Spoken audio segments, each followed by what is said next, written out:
Hi everyone, welcome back to another video from Crypto Basics. In this video, we will be learning how to log out of your VeraWallet website.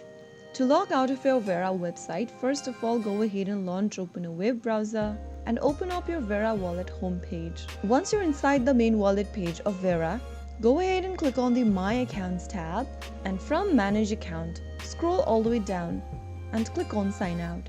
Before signing out, make sure you know your credentials, that is your email and your password, so that you can log in back again to your wallet. To confirm signing out, click on Sign Out and you will be redirected to the login page of Vera.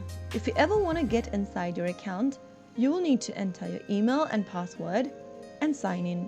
So that's how you easily log out or sign out of VeraWallet.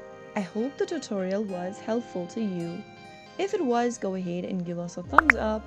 Don't forget to subscribe to the channel by hitting the subscribe button.